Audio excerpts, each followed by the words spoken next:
Pour moi, le géoparc, c'est un territoire en fait avec une diversité de paysages.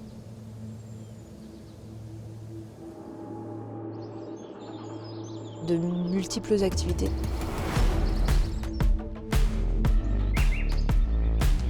Côté montagne, on a une activité qui aujourd'hui va se tourner autour du tourisme hivernal,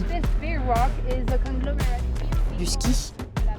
Côté lac, on a énormément d'activités, du tourisme thermal aussi, avec Évian, Thonon-les-Bains, ce qui fait qu'on s'ennuie jamais.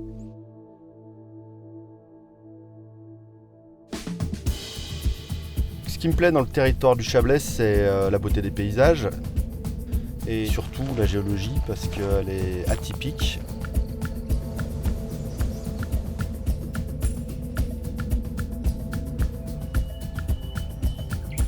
La photographie m'aide à valoriser la géologie. Je vais me servir de la photographie non pas comme un support pédagogique et documentaire, mais comme un support artistique. Pour le grand public, c'est plus facile de s'intéresser à la géologie si la photo est belle déjà à la base. Si on lui explique ce qui se passe en plus dans le paysage, il sera d'autant plus intéressé. En fait, le territoire du Chablais présente d'une certaine manière un condensé de la géologie alpine.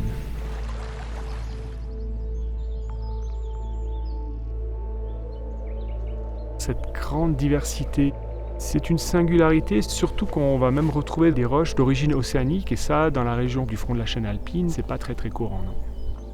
Donc en se baladant, je fais des sauts dans le temps et l'espace, en observant une montagne ou l'autre, parce qu'elles ont des géologies très différentes.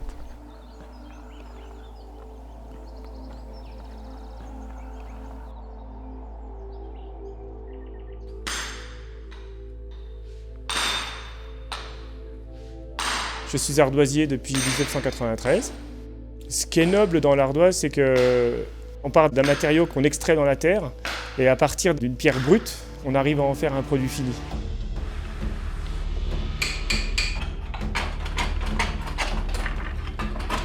Je suis né là, mon père était ardoisier, mon grand-père a été ardoisier, mon arrière-grand-père a été aussi ardoisier.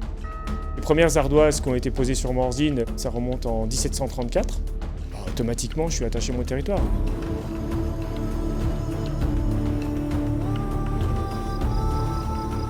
Moi, je suis paysanne boulangère. Je cultive mes champs pour faire pousser du blé et du petit épeautre. Ensuite, ce que j'ai produit, je les transforme en farine dans un moulin à la meule de pierre, puis en pain.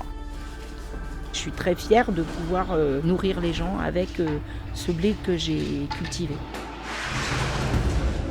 Pour moi, ça fait sens. Le Chablais, ça a toujours été une terre nourricière, une terre à céréales. On disait que c'était le grenier à blé de la Haute-Savoie. Ça veut bien dire que la culture du blé, elle est très importante dans notre territoire.